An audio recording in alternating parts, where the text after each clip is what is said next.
Gross एक word है हमारे पास और एक हमारे पास नेट वर्ड है। जब भी हमको ग्रॉस से नेट में कन्वर्ट करना होगा, डाला कि डाला रिकॉर्डिंग पे, हाँ, तो जब भी हमको ग्रॉस से नेट में कन्वर्ट करना होगा तो हमको क्या करना है, एग्जिस्टिंग स्टॉक का डेप्रिसिएशन माइनस कर देना है।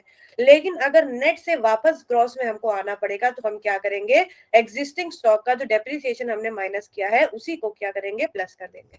ठीक है, ये हमारा हो गया ग्रॉस से नेट में कन्वर्ट होने का पूरा फॉर्मूला। ठीक है, सो ग्रॉस में से अगर डेप्रिसिएशन माइनस किया तो नेट आ गया, नेट में डेप्रिसिएशन प्लस हो गया तो आपका ग्रॉस आ जाएगा। अब दूसरा जो हमारा वर्ड आता है ये आता है डोमेस्टिक एंड नेशनल।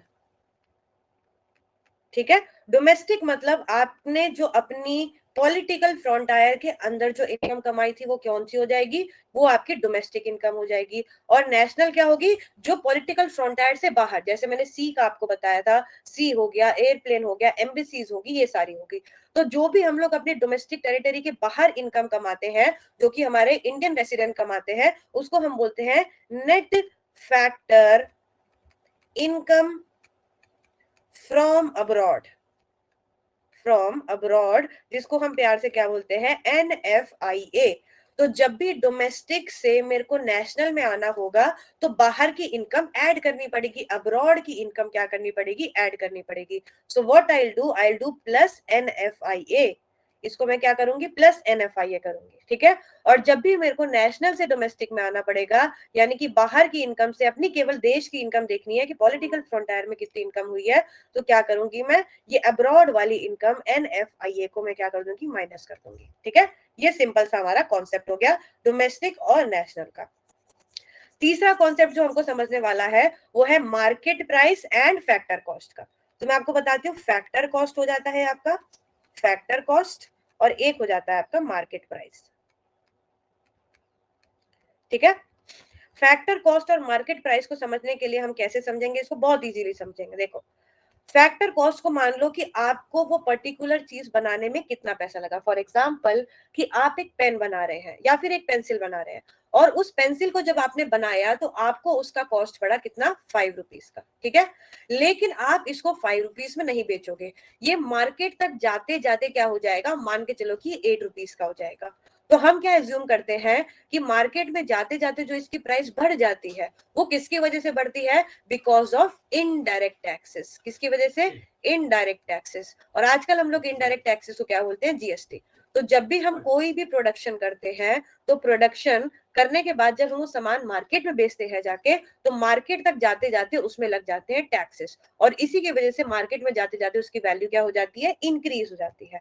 तो फैक्टर कॉस्ट हम मान के चले कि जो हमने फैक्टर ऑफ प्रोडक्शन से जो भी प्रोड्यूस किया है उसकी कॉस्ट कितनी आई, वो आ गई फैक्टर कॉस्ट।